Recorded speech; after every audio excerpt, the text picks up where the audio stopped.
Eu acho que podemos começar, né? É, Boa noite, gente. Agradeço a presença de todos vocês aqui hoje. E eu vou pedir licença para ler a minha apresentação, porque eu tenho uma tendência, a viajar, ou, para usar um jargão psicanalítico, a entrar em associação livre com alguma facilidade.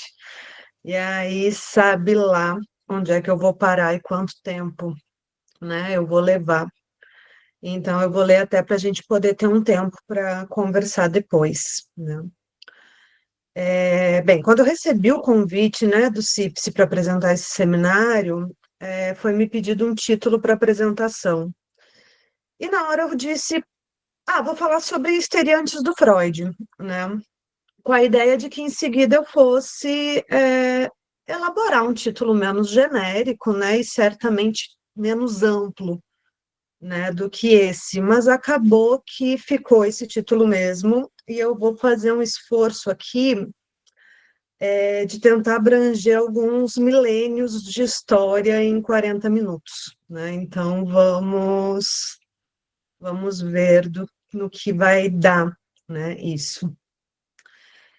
Eu sei que esse seminário é um seminário de psicanálise, e de antemão eu vou pedir desculpas se vocês se desapontarem um pouquinho, porque hoje eu não vou falar de psicanálise, né? E sim do que veio antes, né? Do que veio bem antes dela, né? Eu tive a oportunidade de assistir um seminário de leituras do Freud, lá no campo psicanalítico no começo do ano, com a maravilhosa Angélia Teixeira, e ela estava falando, né? Naquela ocasião, ela estava falando sobre os estudos sobre histeria do Freud e do Breuer. E ela disse uma coisa que me marcou, né? Que ela disse assim, não foi a psicanálise que inventou a histeria. Pelo contrário, foi a histeria que inventou a psicanálise, né?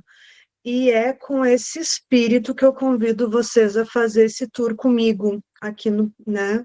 Esse tour pelo tempo, né? Vai ser por meio aqueles ônibus de turismo que vão mostrando, ó, lá tá o Farol da Barra, ó, lá tá o Pelourinho. Então, assim, é uma coisa um pouco mais ampla, porque não dá para aprofundar muito, mas a gente tem um tempo grande de história para falar, né? Afinal de contas, até o Freud se encontrar, né, com as histéricas e elas darem de presente para ele não só um método, né, que foi a cura pela fala, mas também a própria chance de descoberta do inconsciente.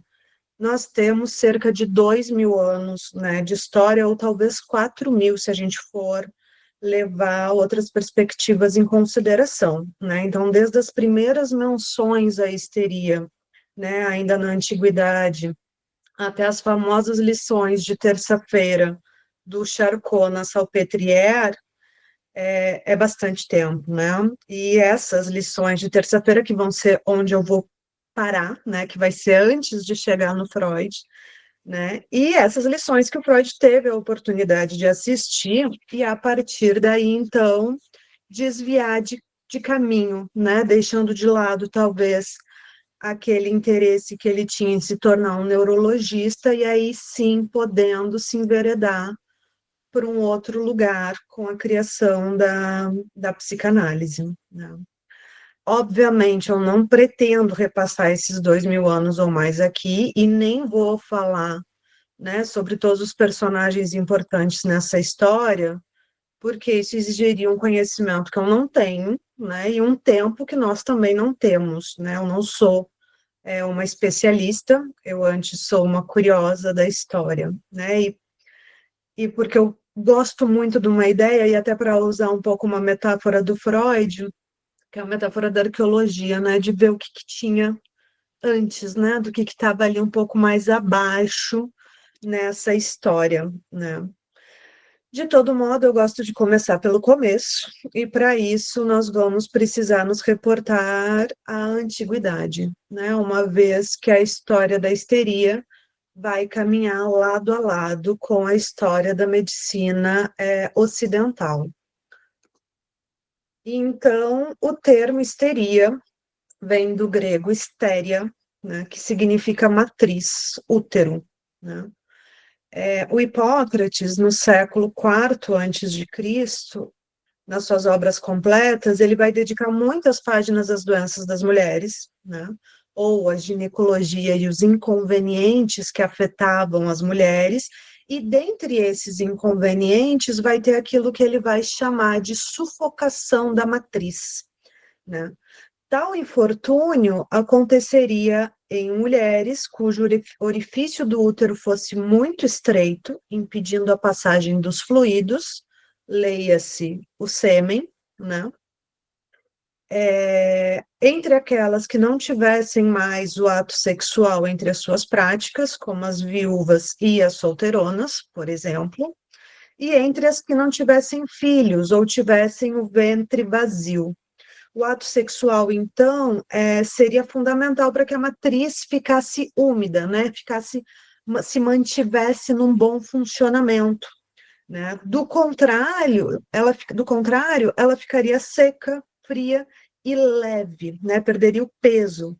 E estando essa matriz, estando o ventre vazio, essa matriz, que não poderia criar umidade por si mesma, né? Ela precisaria do sêmen masculino, né? Para poder se umedecer e pesar, ela passaria a subir pelo corpo feminino em busca de umidade, podendo se encostar no fígado, que por sua vez seria um órgão mais úmido, né? E causando um sufocamento súbito e obstruindo as vias respiratórias do alto ventre, né? Quando isso acontece, Hipócrates vai dizer que o olho revira ou inversa, o corpo fica frio, a mulher perde a voz, aperta os dentes, a saliva escorre pela boca e ela é tomada por tremores. Se a matriz permanece encostada no fígado, ela pode cair morta, sufocada. Mas não é só no fígado que esse útero errante pode se alojar, né? Ele também poderia parar no coração, causando crises de ansiedade, tonturas, vômitos. Poderia se encostar nos hipocôndrios entre as costelas, causando vômitos, dores de cabeça, enrijecimento do pescoço, resfriamento das pernas e, vejam bem, a perda da capacidade de fala ou a perda da palavra. E, por fim, sufocamento. Vamos parar por aqui, porque a gente não tem tempo para percorrer todo o caminho apontado pelos tratados médicos de Hipócrates, mas eu gostaria que vocês retivessem, por enquanto, essa listagem meio básica dos sintomas do sufocamento da matriz apresentada por eles, tá? Por ele, né? O Platão também vai ser uma figura de inspiração, tá? Importante para o desenvolvimento da ideia de histeria ao longo dos próximos séculos, né? A partir do seu interesse pelos problemas da matriz, né? Ele entendia, então, que cada parte do corpo humano possuía uma alma diferente, né? E aí depois os filósofos aqui podem falar um pouco mais sobre isso, se sentirem que é necessário, porque eu também não entendo muito de Platão, mas então ele entenderia que cada parte possuiria uma alma diferente, né? Sendo que a alma imortal estaria no topo da cabeça, a alma viril, que daria coragem aos guerreiros, estaria localizada no tórax, e a alma animal ficava nas vísceras. Abaixo das vísceras, ou seja, abaixo da alma animal, se encontrava a matriz, né? E aí nós temos a ideia da bestialidade, né? De alguma coisa que não tem alma, né? Bom, os homens também não têm útero, né? Então ficava um pouco mais fácil pensar isso. Então, a animalidade, ou melhor dizendo, a bestialidade, seria um atributo feminino, né? Então, essa matriz, essa besta desalmada, percorreria o corpo feminino possuído pelo desejo, ou aqui poderíamos falar instinto mesmo, né? Um instinto animal de fazer filhos, de se reproduzir, né? E aí eu vou citar aqui uma passagem do Timeu, do Platão, que é um pouquinho longa, mas me parece interessante para a gente entender como é que esse corpo estava sendo pensado, né? Esse corpo feminino. Então, ele vai dizer assim: entre os que foram gerados machos, todos os que são covardes e levaram a vida de forma injusta, de acordo com o discurso verossímil, renascem mulheres na segunda geração. Por esse motivo, e nessa altura, os deuses conceberam o desejo da copulação, constituindo dentro de nós e dentro das mulheres um ser vivo animado, e criaram cada um deles do seguinte modo: a via de saída da bebida, onde o líquido chega depois de passar pelo pulmão e pelos rins até a bexiga, que ao ser pressionado pelo sopro respiratório, ela recebe e expele, juntaram-na por meio de uma perfuração à medula, a que nos discursos anteriores chamamos semente, que da cabeça desce até o pescoço e passa pela espinha. A medula, que é dotada de alma e recebe respiração, ao criar no órgão por onde se ventila um apetite vital de ejaculação, engendra o desejo amoroso criador. É por isso que a natureza das partes íntimas dos homens é desobediente e autônoma, semelhante a um ser vivo desobediente da razão, e empreende dominá-lo por meio destes apetites. Pelas mesmas razões, aquilo a que nas mulheres se chama matriz ou útero, um ser vivo ávido de criação, quando está infrutífero durante muito tempo além da época, torna-se irritado, um estado em que sofre terrivelmente. Em virtude de vaguear por todo o corpo, né, e bloquear as vias de saída do sopro respiratório, não deixando-o respirar, atira-o, o corpo, para extremas dificuldades e provoca-lhe outras doenças de todas as espécies, até que o apetite e o desejo amoroso de cada um deles, do homem e da mulher, se reúnam para colher o fruto, como de uma árvore, e semearem na matriz, como num campo lavrado, os seres vivos invisíveis por causa de sua extrema pequenez, e ainda informes, os quais depois separam e alimentam dentro de si, tornando-os grandes. Depois disso, dão-nos a luz e completa a geração dos seres vivos. Assim nasceram as mulheres e todas as fêmeas. Ou seja, é a partir do ato sexual, com a sua subsequente concepção, que se acalma essa besta fera, né, existente dentro do corpo masculino. É interessante notar nessa citação que o Platão vai chamar a atenção para o fato da histeria, que aqui então ainda estava sendo chamada de sufocação da matriz, vai desenvolver sintomas de outras doenças, né? E o que vai futuramente ser uma das grandes questões acerca da histeria, né? Que vai ser vista especialmente entre os séculos 17 e 19 como uma doença camaleão, ou seja, que representava, que dramatizava, que imitava os sintomas de outras doenças. Mas voltando à antiguidade, e aqui eu me baseei em um livro chamado História da Histeria, de Etienne Trillat, publicado em 1984, e que tem uma edição brasileira, que se eu não me engano é de 90, 91, mas é uma edição difícil de achar, né, mas que é um livro muito bacana, então quem tiver a oportunidade de dar uma olhada, acho que vai gostar da história. Então, Trilá vai sugerir que Hipócrates e Platão também teriam, e o Platão também, teriam se inspirado em um saber muito mais antigo, né, para comporem os seus tratados sobre o corpo feminino. Uma vez que desde muito antes, né, por isso que eu disse que a gente está falando aqui talvez de 4.000 anos de história, no Egito de cerca de 2.000 anos antes de Cristo, já havia referências a essa ideia de um útero errante, né, de um útero que sobe pelo corpo feminino, causando uma série de problemas, mais ou menos os mesmos relatados pelos gregos, né? Então, esse útero errante parece aquela sinopse de filme da Sessão da Tarde, né? Então, aquele danado daquele útero criando várias confusões, criando vários problemas, percorrendo o corpo, fazendo várias loucuras. E aqui, a título de curiosidade, nós temos também uma ideia de tratamento bastante peculiar, né, nesses primeiros tratados do Egito, né, e que retrata, me parece muito bem, a forma como o corpo feminino era, e ainda é, né, em muitos sentidos, um completo mistério, né? Então, para que esse útero, animal autônomo e errante, fosse contido, se recomendava que bons odores fossem aplicados próximo à vulva da mulher, enquanto, e ao mesmo tempo, bons odores, odores agradáveis, fossem dados para a paciente inalar, né? Pelo nariz, minto, bons odores na vulva, maus odores no nariz. Por quê? Porque a ideia é que o útero ia querer se afastar dos odores fétidos. Então, quando a mulher estava inalando odores fétidos, ele iria querer, e aí a gente coloca uma agência nesse útero, né? Ele iria querer se distanciar do cheiro ruim e voltar, né, ir em direção ao cheiro bom e voltar para o seu lugar de direito, ou seja, o baixo ventre feminino. Né, eu trago essa curiosidade de uma aromaterapia ali como tratamento, né, que é um pouco singular, vamos dizer assim, também para marcar que esse corpo estérico, ele foi objeto desde o início de técnicas, de experimentos, enfim, de manipulações, né? E tirando, né, o ápice de queimar a mulher em fogueira, né?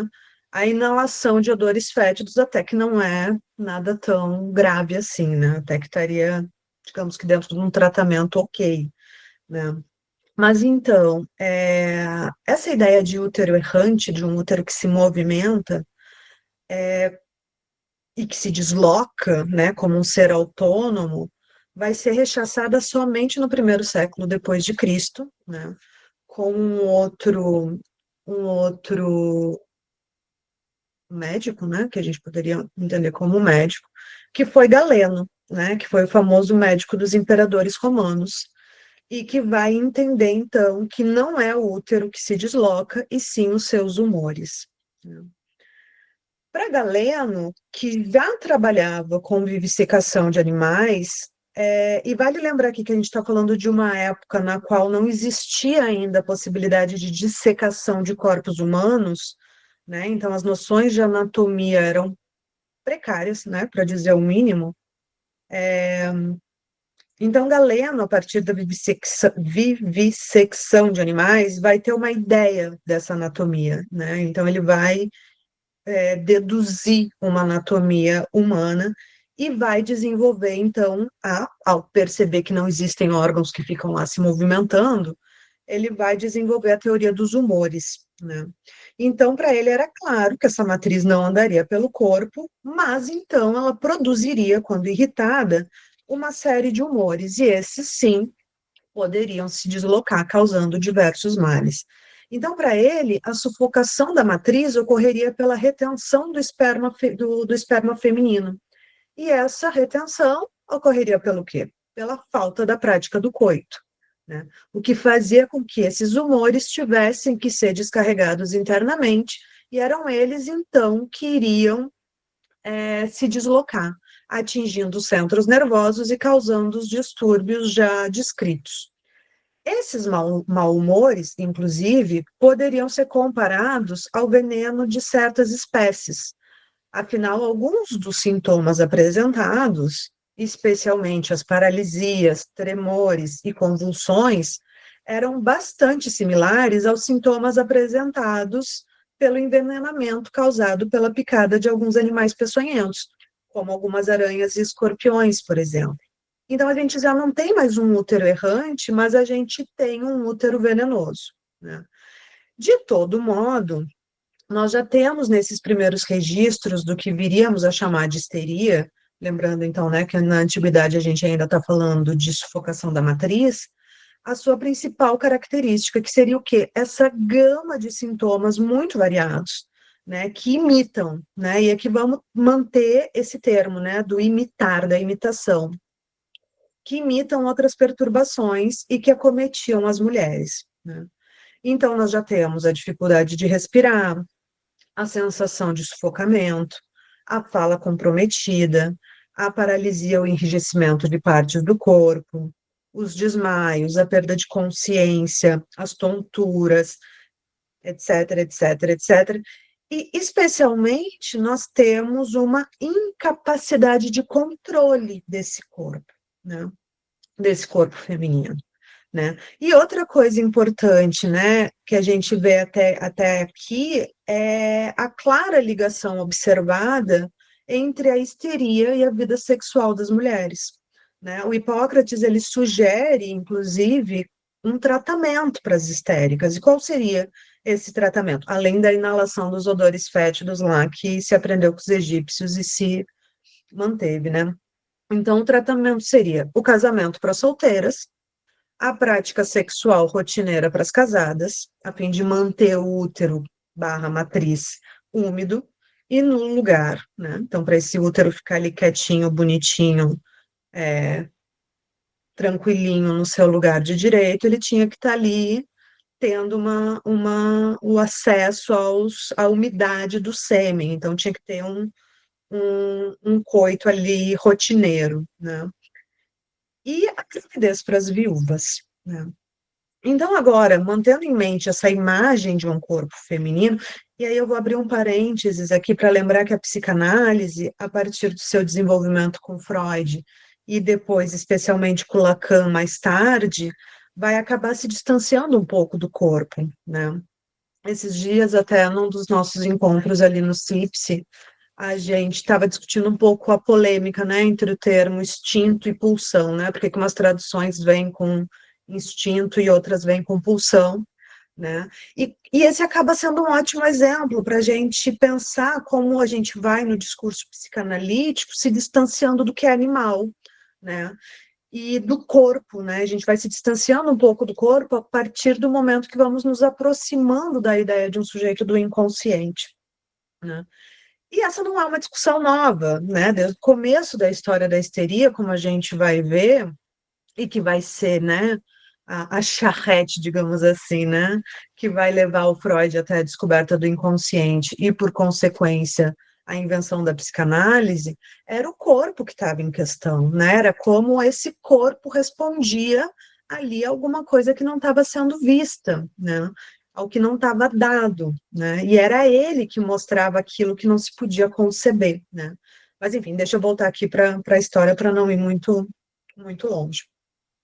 Então, mantendo em mente essa imagem de um corpo feminino e não somente um útero, né, fora do controle, apresentando sintomas os mais diversos, nós vamos dar um salto temporal significativo aqui, né, de cerca de 1.500 anos, ou seja, eu vou pular a parte da Idade Média e da Renascença, né, não que não sejam períodos absolutamente importantes na história da mulher, né, e da histeria em especial, né, mas a gente também não tem muito tempo aqui e a gente também não precisa de muito material para conseguir imaginar como era visto, né, e compreendido esse corpo que estava ali descontrolado, né, que estava ali apresentando movimentos descompassados, olhares, gemidos, e também nem para imaginar o que se fazia com esse corpo, né? Então, a gente sabe muito bem o que aconteceu com esses corpos fora, né, do controle, né? Então, a gente vai pular aqui o advento do diabo. Por quê? Porque nos interessa aqui, e que seria especialmente as fundações da histeria, né, que serviriam de base para a psicanálise freudiana, esse período é menos importante, né? Então, vamos lá.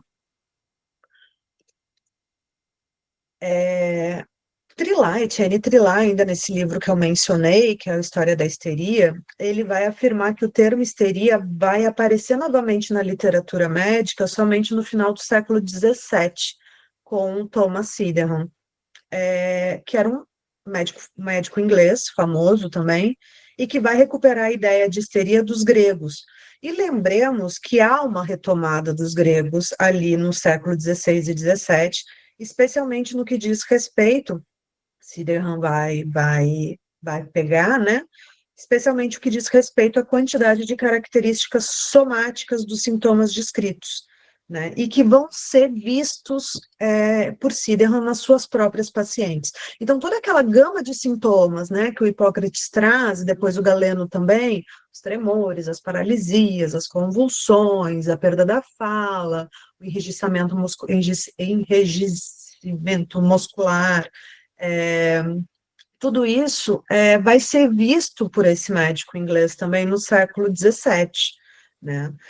E E o mais importante aqui, mais do que as observações que o Siderham vai fazer, é que ele vai colocar a questão que vai acompanhar a discussão sobre a histeria nos séculos seguintes, né, praticamente até Charcot, né, que vai ser a seguinte: a histeria é ou não é uma doença como as outras, né? E por que que isso é importante?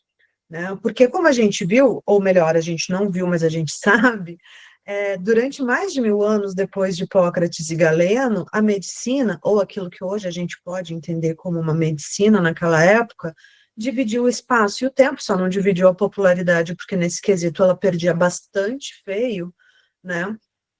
Com uma visão espiritual e religiosa, né? Ou seja, sobrenatural dos fenômenos que estavam acontecendo ali, né? Dos fenômenos físicos e psíquicos em geral, né? Então a histeria, ela estaria exatamente nesse limbo, né? Uma vez que para além dos sintomas diversos, né, não se chegava a uma causa, né? Não se sabia o que estava acontecendo, não tinha nada que explicasse, né? Sob uma ótica, claro, que obedecesse às leis naturais. Então, mas mesmo sem causa ela existia, né? Estava acontecendo, ela estava ali com todos os seus tremores, paralisias, convulsões, delírios, visões, né? Então, o que que era aquilo, né? Então, o que que a histeria era de fato, ainda não se sabia, né? Mas aqui vai se ter um momento marcante da história, que vai ser a mudança da fonte, né? Da histeria, né? Que vai sair do útero e vai para o cérebro, né? Então, aqui a gente vai ter uma entrada de um outro paradigma, digamos assim, né? Ainda haverá, né, claro, até o século XIX, né, até a época de Freud ainda, vão ter aqueles que vão manter a defesa do útero enquanto palco principal de atuação da atuação histérica, especialmente os ginecologistas e obstetras, mas aqui também a gente pode ver que a histeria vai se tornar uma protagonista de uma outra cena importante na história da medicina, que vai ser o nascimento da clínica neurológica, né? Mas voltando ao Sydenham, ele vai afirmar então que sim, a histeria é uma doença, né? Porém não é uma doença como as outras, porque ela simula, né, outras doenças, né? E aqui vai ter o germe daquilo que até a época do Freud vai ser uma das únicas certezas acerca da histeria, de que ela é um camaleão, uma doença que imita sintomas de outras doenças, como eu já disse, né? Isso coloca a histeria, então, ao lado da hipocondria, né? Porém, a primeira se remeteria às mulheres, a segunda aos homens, né? E essa divisão se dá basicamente, né, porque a histeria se diferencia por conta de uma certa sensibilidade ali dos seus sintomas, né? Ou seja, os seus sintomas mais brandos, né? Então, ou sintomas que seriam um pouco menores em comparação aos sintomas físicos, que eram, enfim, visíveis, né? Tinham toda uma atuação ali grandiosa, né? Então, esses sintomas mais brandos seriam o quê? Seriam os sonhos, seriam a visão de mortos ou o contato com entes sobrenaturais, seriam os pensamentos de morte, seria a sensação de tristeza inexplicável, ou seja, coisas de mulheres, né? Coisas que estariam ligadas mais a um reino emocional, digamos assim. Então, para o Sydenham, a histeria aparecia a partir de circunstâncias gatilho, né, externas à mulher, como a cólera, o pesar, o medo e outras paixões da alma, né? Então, ele vai concluir que quando uma mulher aparece doente, né, mas não se encontram causas naturais ou orgânicas que expliquem essa afecção, deve-se perguntar a ela se a sua alma se encontra em pesar, né? Parece que aqui ele bateu na trave, onde algum tempo depois o Freud vai fazer o gol, né? Mas, de qualquer forma, o que é mais importante aqui é que vai ser a partir do Sydenham que a histeria vai entrar finalmente no rol das doenças neurológicas de fundo nervoso, né, dando base para o que depois vai se chamar de neurastenia, né? Mais ou menos, porque ainda vai ter algumas é, negações, digamos, com isso, né? Durante muito tempo, ainda vai se pensar a histeria como fingimento, outras coisas, mas a gente vai ver isso um pouco mais adiante.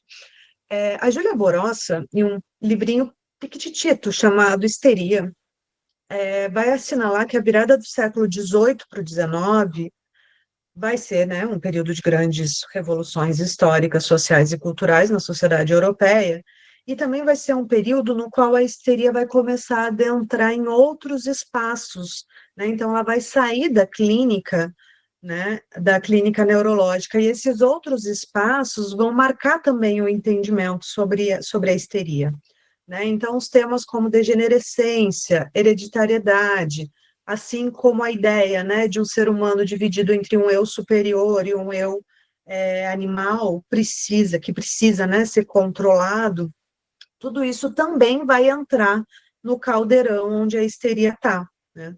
E aqui eu chamo a atenção para um personagem interessante, né, e a quem se atribui seu condutor final da passagem da abordagem demoníaca da histeria para a científica, com muitas controvérsias, que é o Franz Anton Mesmer, criador do magnetismo ou do mesmerismo, né?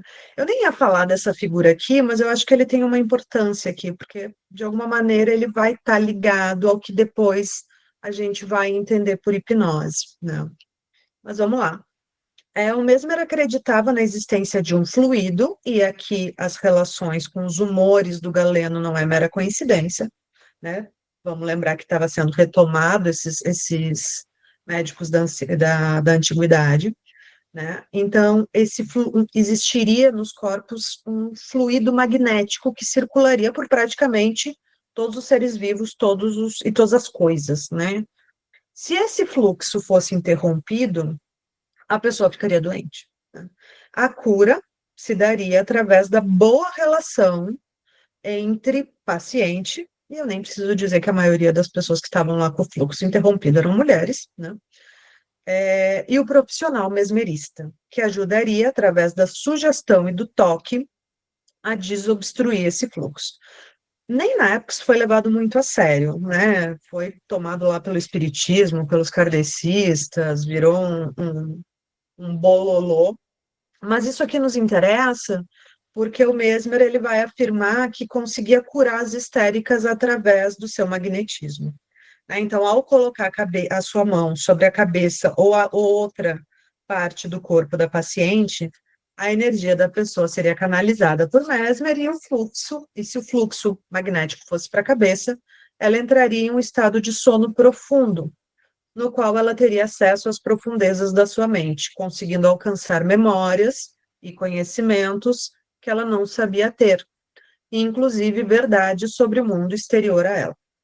Eu dei essa passadinha aqui porque essa técnica vai ser reciclada posteriormente, né, com outro nome, com outro nível de seriedade, e por Freud, inclusive, né? Então, sim, Mesmer seria aquele que criou as bases do que mais tarde a gente vai chamar de sugestão ou hipnose, né? Bom, pulando outros momentos, outros personagens, e começando a nos encaminhar para aquele que vai ser o grande nome ligado a histeria antes do Freud, cabe dizer que na primeira metade do século XIX, a histeria era a doença da moda. Então, se existisse Instagram naquela época, todos os algoritmos estariam falando histeria. Teria lá o teste, que nem tem agora. Será que eu estou com será que eu sofro de déficit de atenção? Se eu abaixar 5 dedos, ia ser assim, se eu abaixar 5 dedos, eu vou ser histérica, né? Porque era assim, estava em todas as bocas, digamos assim, né? E mesmo sendo doença da moda, ainda era entendida, não estava mais ligada ao útero, mas ainda assim era entendida como uma doença feminina, né? E doença, né? Porque ela estava, então, nessa época também, uma vez que ela sai de dentro da clínica médica e toma as ruas, né? Então ela vai para o saber popular, né? Ela passa a ser relacionada a um tipo de comportamento. Então ela seria mais um comportamento do que uma doença, né? Mas o que era esse comportamento feminino ou esse comportamento histérico, né? Era, e aí, olha que bonito, né? Era a falsidade, a gesticulação exagerada, a sedução ou provocações veladas, as demonstrações impróprias de emoções e etc. E é importante salientar que estamos falando de um período importante pós-revolução industrial, né, no qual o papel social do homem e da mulher, do trabalho fora e dentro de casa, ficou muito bem marcado, né? Assim, a histeria torna-se popular, mas de uma forma jocosa, né? Como uma coisa de mulher, né? Ou seja, não bem uma doença, e sim um fricote, quase um desvio de caráter. E se a gente parar para pensar, é, isso permaneceu durante muito tempo, mesmo depois da psicanálise, né? Então, quantas vezes a gente já não ouviu que uma mulher teve lá um surto de raiva, ou falou mais alto, ou se aborreceu, ou chorou, e aí, lá, tá tendo um ataque histérico, né? Então, isso já vem de bastante tempo, né? Mas seguindo adiante.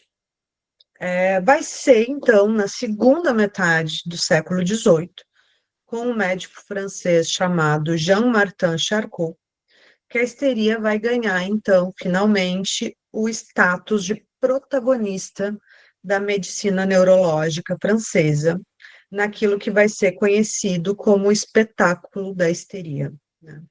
E aqui nós temos o famoso quadro, né, do André Brulé, que todo estudante de psicologia deve ter visto em algum momento na graduação, nas aulas de história, né?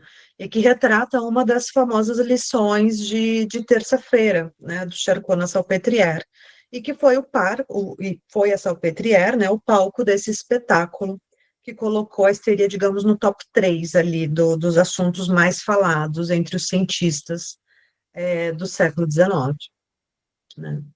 Bom, o Charcot, antes de chegar na Salpêtrière, ele já era um médico célebre, né? Então, ele já era considerado o maior especialista de doenças nervosas do mundo, né? Então, ele foi médico de figuras importantes, foi médico do czar da Rússia, e ele foi médico, inclusive, e não só médico, ele era amigo pessoal também do Dom Pedro II, por exemplo, né?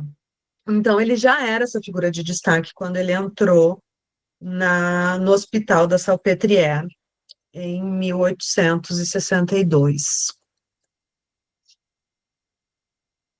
O hospital, né, o Hospital da Salpêtrière, por sua vez, era então o maior asilo da França, né, e era um hospital de mulheres. O Didi Huberman, no livro A Invenção da Histeria, Charcot e a Iconografia da Salpêtrière, vai chamá-la de a cidade das mulheres incuráveis. Aí a gente já pode notar que a Salpêtrière não era um hospital qualquer, né? Em 1690, por exemplo, já tinha cerca de 3 mil internadas, dentre as quais havia de tudo, e eu cito o autor aqui: 3 mil indigentes, vadias, mendigas, mulheres caducas, velhas fiandeiras, epilépticas, mulheres na infância, inocentes aleijadas e disformes, moças incorrigíveis, loucas. Nessa época, né, nos anos 1690, um relatório da Administração Geral da Assistência Pública de Paris vai registrar que havia um médico para cada 500 pacientes. Então, imaginem o que era esse lugar, né? E o índice de cura era de menos de 10%, né? Então, em 1862, quando Charcot chega, por exemplo, a gente tem aqui um dado de 250 mulheres que morrem por causas presumidas de alienação, né? O que era isso? Nunca saberemos, né? Então, gente, imagina, né? Quando o mais célebre dos médicos, né, da sua época, médico de reis e imperadores, chega naquele inferno, né? Ou no que ele mais carinhosamente vai chamar de museu patológico vivo, fez história, né? Deixa eu botar aqui.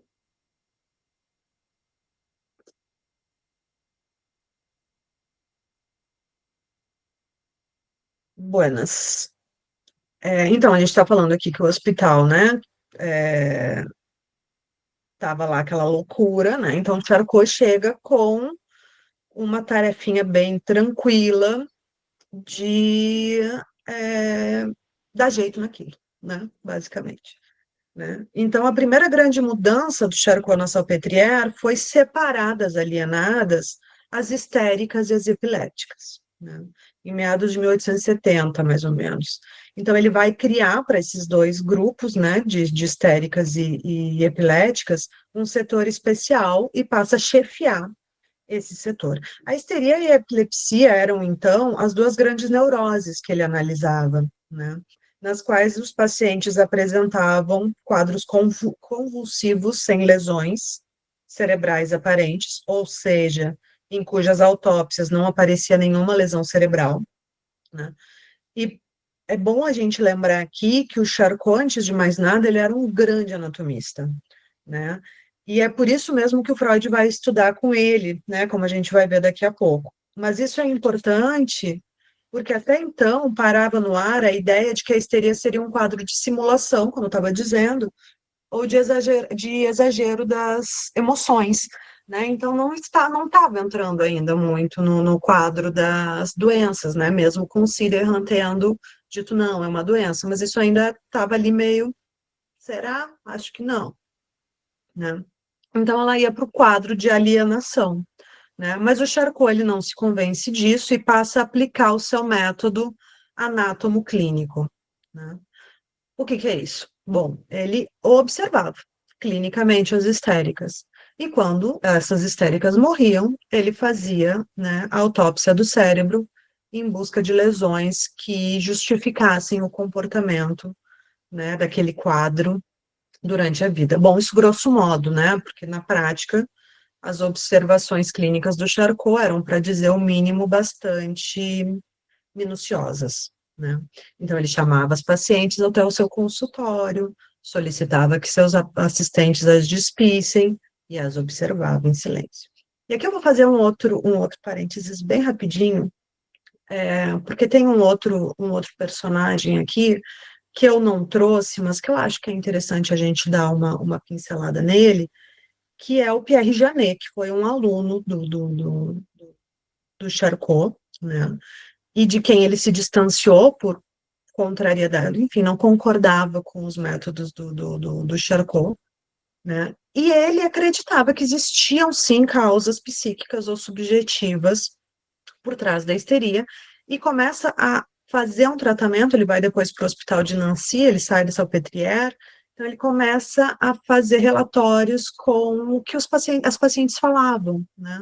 Então ele começou a conversar com essas pacientes, a fazer exercícios de memória com elas, ele pedia para elas relatarem a rotina, no intuito de restabelecer a integração mental dessa paciente, o que, em termos de prática, o aproximou mais da psicologia, né, do que da medicina, né, o que foi bastante interessante para a época também. O Janet é um personagem polêmico, né, ele teve um caso que ficou famoso, que foi o caso de Madeleine Bode, né, que tem toda uma pegada sobrenatural, e tem um livro interessantíssimo que eu sempre recomendo, que chama A Louca e o Santo, mas eu não vou me lembrar agora o nome do autor, mas que vai comparar os sintomas, né, da Madeleine, e as descrições que ela fazia das visões e das alucinações que ela tinha, né, com a de um faquir indiano, né, que se torna um profeta, um santo, né? Então eram mais ou menos as mesmas descrições, só que enquanto uma morre encarcerada como louca, o outro se torna um santo, né? É, mas enfim, então essa figura do Jarnet tem um lugar importante na história da histeria, né? Mas eu não trouxe ele aqui nessa apresentação porque e o Freud vai citar ele, né, nos estudos sobre a histeria, mas foi Charcot quem o Freud alçou a condição de seu mestre, né? Então, por isso que eu não trouxe o Janet aqui. Mas então, voltando, né? Então, Charcot ficava lá no seu consultório em silêncio, analisando minuciosamente as suas histéricas, né? Então, cada movimento, cada atitude, cada manifestação daquele corpo era observado, anotado, desenhado por ele. né? A visão, e isso depois, inclusive, vai ser destacado pelo Freud, que vai dizer que o Charcot era o grande visual, o grande visual, né? Então, essa visão era um superpoder, digamos assim, do Charcot, que inclusive vai ser um dos primeiros cientistas, se não o primeiro, que vai fazer da fotografia uma ferramenta médica, né?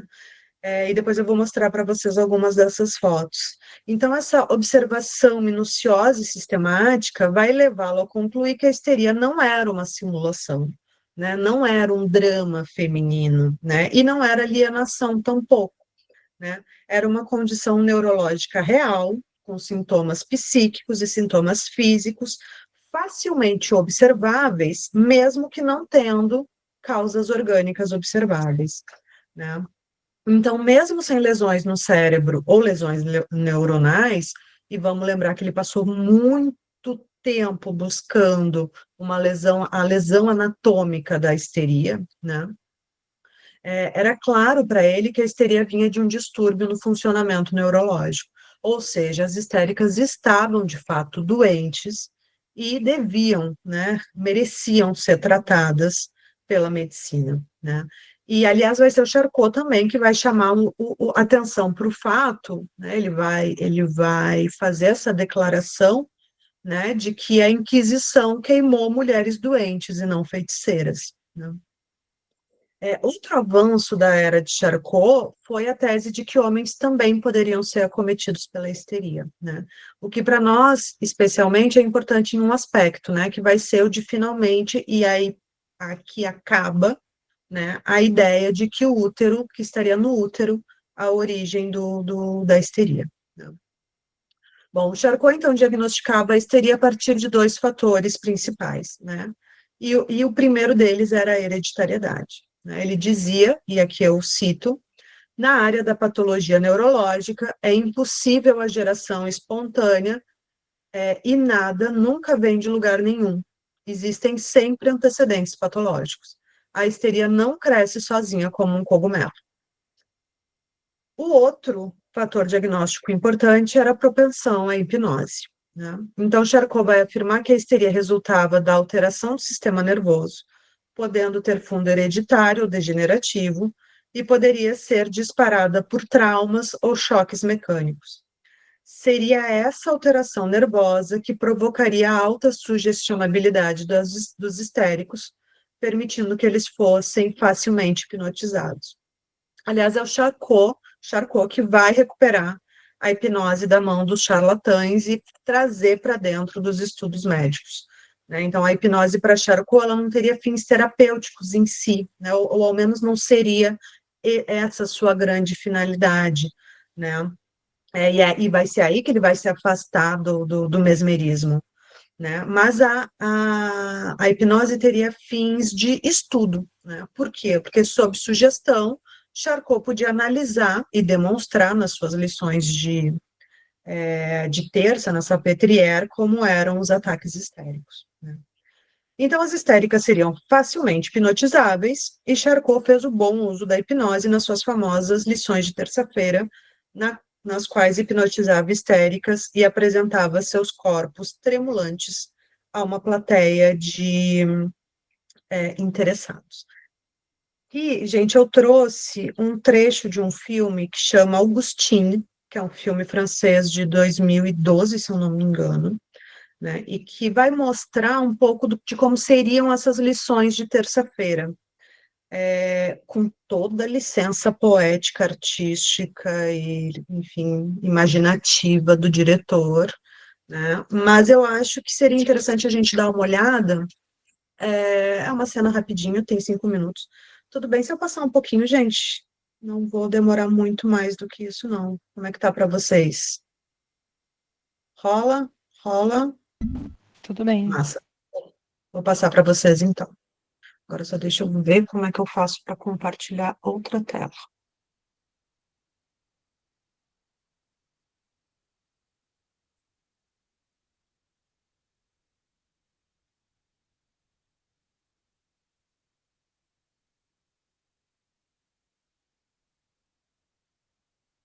Será que eu tenho como aumentar essa tela?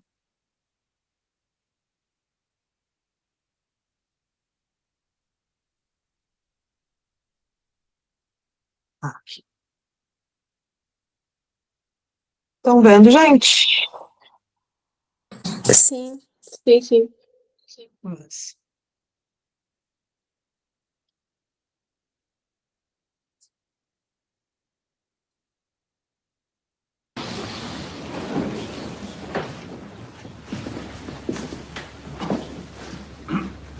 Chers amis, je vous remercie de votre présence aujourd'hui. La malade que vous allez voir aujourd'hui s'appelle Augustine. Augustine a 19 ans. Elle a des attaques d'hystérie depuis plusieurs mois et présente tous les symptômes de ce qu'on a décrit comme l'hystérie ovarienne. Vous remarquerez en premier lieu la paralysie de l'œil droit. C'est un beau spécimen de ce qu'on appelle le clin d'œil hystérique. C'est une paralysie permanente. Bien que les symptômes soient présents depuis plusieurs jours, nous n'avons pu trouver la moindre lésion organique. Comme tout hystérique, cette malade défie les lois de l'anatomie. Nous allons mettre Augustine sous hypnose. Et par l'hypnose, nous allons reproduire cette crise telle que nous l'avons vue à l'état naturel, pour mieux l'identifier, mieux l'observer et mieux en classifier les symptômes. Monsieur Verdun, ici présent, fera des photographies de la scène. Monsieur Bonneville, vous pouvez hypnotiser Augustine quand vous voulez.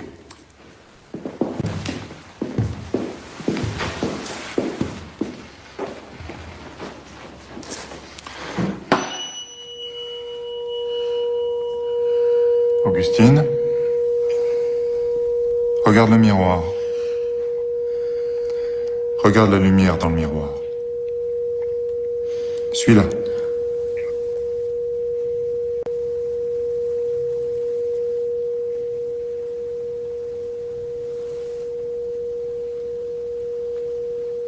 C'est bien.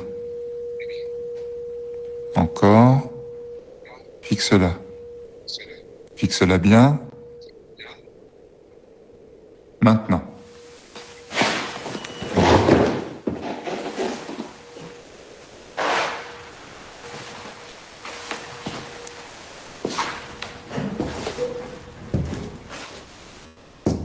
Sais-tu où tu es?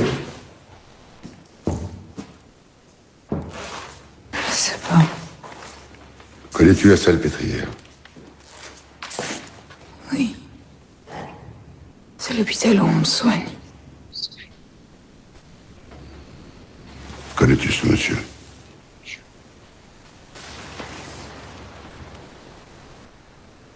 Non. Et moi, tu me connais? Oui. Vous êtes Monsieur Charcot.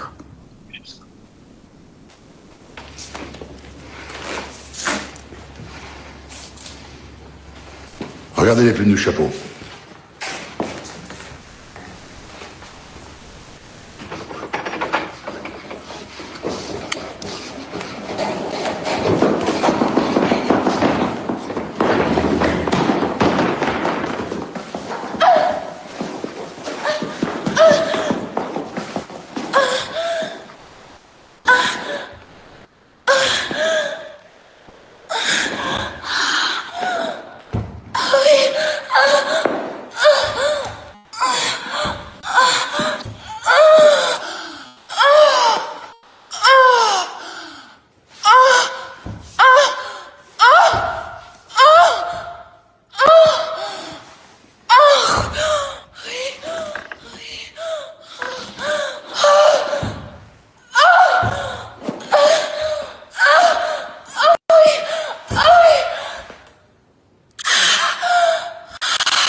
Accompagnez-la.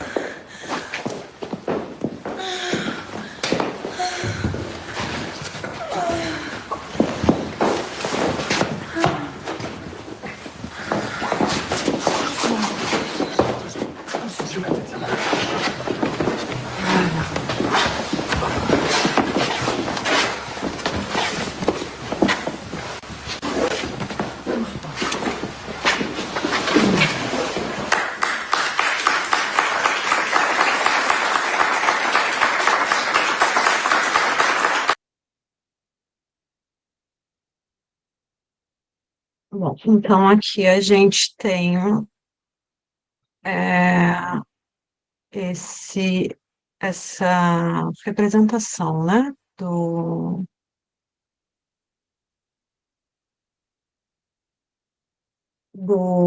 de uma lição, né, de uma lição de terça-feira de Charcot, então, que ele apresentava essas histéricas, colocava elas sob hipnose e mostrava o que seria o grande ataque histérico, né, para essa plateia, né. E um dos membros mais ilustres dessa plateia foi ele mesmo, nosso queridíssimo Freud, né? E em 1885, quando ainda tinha muito interesse em se tornar um neurologista e se interessava especialmente em anatomia cerebral, conseguiu uma bolsa, né, uma bolsa sanduíche, digamos assim, para passar 6 meses entre Paris e Berlim, né, a fim de estudar doenças infantis. Nesse meio tempo, ele passou 6 semanas trabalhando no estudo microscópico de cérebros infantis no laboratório de patologia de Charcot, lá na Salpêtrière, né? Onde ele teve a chance de conhecer aquele que seria a sua grande referência, né? Pelo menos nesse início, né, da psicanálise, né? Inclusive, ele dá o nome, né, de Jean Martin para o seu primeiro filho, né, para o seu primeiro filho homem, né? Por causa do Charcot, né? Tão impressionado que ele ficou com essa figura, né? E ele aí teve essa oportunidade de conhecer as histéricas da Salpêtrière, né? Que lhe causaram, como não poderia deixar de ser, uma grande impressão, né? O Peter Frey, na biografia do Freud, ele conta que quando Freud voltou para Viena, ele volta já para se desligar da neurologia e pronto para se aproximar do mistério, né, daquilo que não podia ser visto nos microscópios, né, e isso se dá, sobretudo, a partir da grande lição que ele vai tirar de Charcot e que ele vai falar, né, que ele vai dizer: a teoria é ótima, mas ela não impede os fatos de existirem, né. Então, ele volta levando o método da sugestão de Charcot, e que não vai ser nada bem recebido nos meios de médicos de Viena, como a gente sabe, né? Mas aí a gente já vai entrar em uma outra história que vai fugir aqui do recorte que a gente propôs. Então, vamos voltar para Charcot para finalizar, né? Então, como eu mencionei antes, a primeira grande ação do Charcot foi de diferenciar e separar o que era histeria e o que era epilepsia. Lembremos que a histeria apresentava sintomas diversos, mas muitos deles se assemelhavam ao da epilepsia, como os tremores e convulsões, por exemplo, né? Mas uma coisa era uma coisa e outra coisa era outra coisa, né? Então ele criou um quadro nosográfico para a histeria, né? Então, para ele, deixa eu trocar.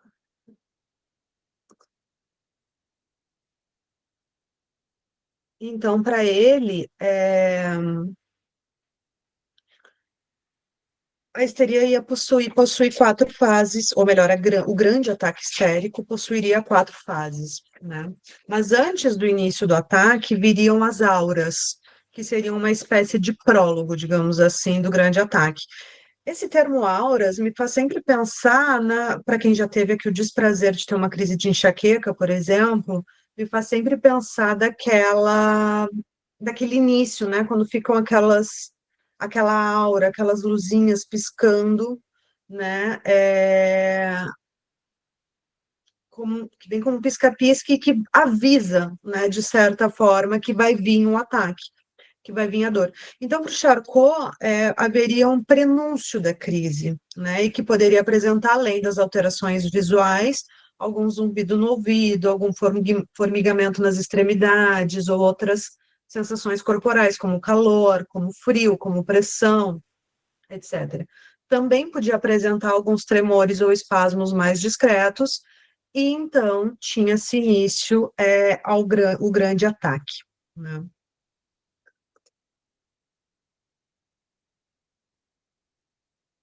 Na primeira fase, a qual ele chamou de fase epileptoide, teríamos alguns elementos, como convulsões, tremores, movimentos musculares violentos, de onde a semelhança, né, com o ataque epilético, e por isso o nome, rigidez corporal, né, gritos, choros, soluços e, às vezes, até perda da consciência. Na segunda fase, que era chamada de a fase dos grandes movimentos, né, que Charcot dizia ser a fase da dança desordenada, né, o corpo já não se tem mais nenhum controle, né, já não se tem mais controle nenhum do corpo. Os movimentos tornam-se bruscos, né, mas não são mais convulsivos, né. Então, aqui é como se houvesse um ritmo, mesmo que desordenado, né, então há essas contrações espetaculares, né, como esse arco, por exemplo, que vocês estão vendo aí, né, no qual somente a cabeça e os pés da paciente tocam o chão, enquanto o tronco todo se eleva, né, entre outros gestos e expressões faciais bastante dramáticos, né, como a gente pode ver nessas imagens, né. Nesse movimento, nesse momento, nessa fase, nós não temos consciência. No terceiro momento, a gente tem a fase das atitudes passionais, né? E aqui, esse seria um momento importante, né? Por quê? Porque aqui a gente tem a dramatização do trauma, né? Quando a paciente dramatizaria o sofrimento de alguma forma, como num teatro, né? Então, aos gestos, às expressões, movimentos que podem remeter a paixões intensas, amor, ódio, medo, terror, nojo, erotismo, né? Pode haver nessa fase também algumas alucinações auditivas ou visuais, como aquelas que depois, né? Ou antes, na verdade, porque Freud viu a Ana O antes, né? Mas como aquelas vistas, né, por Freud e Breuer na Ana O, por exemplo. Então, para Charcot, era aqui que ia estar o núcleo do ataque, né? Porque o corpo da paciente mostraria aquilo que ela não consegue explicar, né? Que ela não conseguiria verbalizar, né? E eu já vou terminando aqui, porque eu já passei bonito do tempo, mas vamos lá. Por fim, a fase final seria a fase do delírio, né, na qual a paciente poderia começar a falar de forma desconexa ou em murmúrios incompreensíveis. Então, ela pode falar nomes, ela pode verbalizar algumas expressões, mas ali ela está apresentando alguma confusão mental, né? Muitas vezes ela está se remetendo, está conversando com seres que não estão ali, ou seja, ela está em estado de delírio, de alucinação, né, até que aos poucos ela começa a entrar em um estado letárgico, até finalmente cair exausta no sono. Normalmente, ao acordar, a paciente já não tem memória do ocorrido. Todas essas fases poderiam ser, e eram, né, como a gente viu, reproduzidas via sugestão hipnótica, né? Era isso que o Charcot costumava mostrar nas lições dele de terça-feira. Mas a hipnose, ela também possibilitou o registro fotográfico dos ataques, né? Então, a gente tem aqui, por exemplo, é um, uma imagem de uma mulher sob sugestão, né? E que podia se manter nessa posição por horas, né? Sem se movimentar de forma alguma, né? Então, esses registros fotográficos, e que hoje nos dão, assim, foi uma coisa realmente muito além do tempo, né, do Charcot, né, realizar esses registros, né, que hoje nos dão essa possibilidade incrível de ver como aqueles corpos estavam manifestando a sua neurose, né, estavam dramatizando o seu sofrimento, né, e além disso, através da sugestão, Charcot também podia, e isso depois vai ser importante, né, bastante importante para o Freud e para o Breuer, ele podia cessar durante o tempo da hipnose os sintomas, né, como os sintomas da paralisia e das contorções, ele podia até aliviar alguns dos sintomas apresentados, mesmo que ele não pudesse curar as histéricas, né, mas então permitia acesso a algo que estava oculto, né, da consciência daquelas mulheres, podia ser acessado pela via da hipnose, né? E isso provava, então, que fatores psíquicos podiam se converter em manifestações físicas. né? E vai ser daí que Freud vai concluir que havia uma mente inconsciente, ou seja, fora do alcance, né? Que poderia se manifestar no corpo, o que ele vai, né, junto com o Breuer, nesses próximos 10 anos, desenvolvendo seus estudos sobre histeria, e o resto, bem como vocês já sabem, né? O resto é história, né? Eu vou ficar por aqui, agradeço a atenção.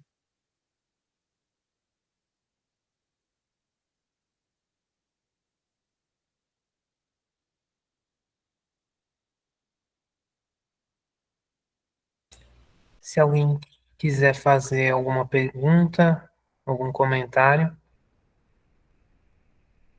Eu me passei um pouquinho no tempo. Um pouquinho não, me passei bastante no tempo, peço desculpa, mas foi uma ideia um pouco megalomaníaca de botar 4.000 anos em um seminário só. Teria que ter sido um semestre de seminário.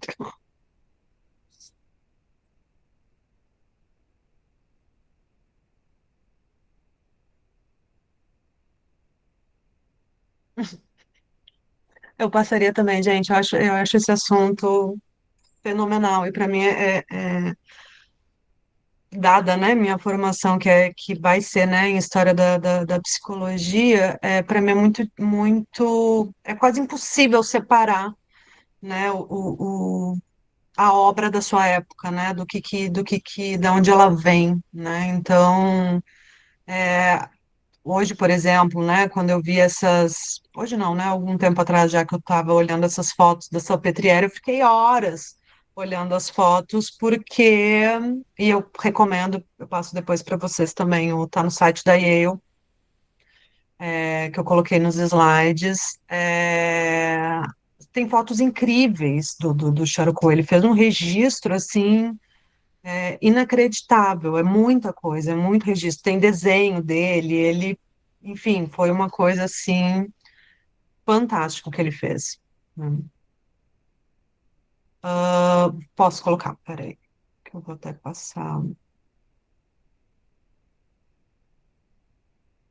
vou colocar aqui.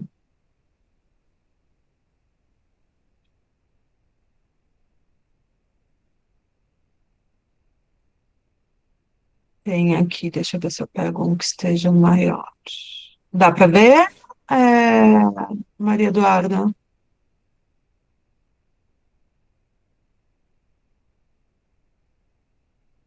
Deixa eu botar em tela cheia, porque daí talvez fique melhor para você ver. Ela falou que tá assim. Deu? Deu para copiar? E aí os livros que eu usei, que eu nem botei aqui, deixa eu ver. Foram esses aqui, né? Que é o História da Histeria, que eu disse, o Invenção da Histeria, do Jorge Didi Huberman, o Mulheres Histéricas, da Vera Polo, que é um livro também fantástico, né? E as duas biografias do Freud, né? A do Peter Frey e a da Elisabeth Roudinesco, que também são muito boas e que vale a pena a leitura para quem se interessa um pouquinho sobre a história da psicanálise. Então, acho que é isso, né, gente? Obrigada, gente, pela presença de vocês e vamos conversando, tá bom? Um beijo. Tchau, tchau. Beijo, Marcela, muito bom. Tchau, tchau, gente. Boa noite.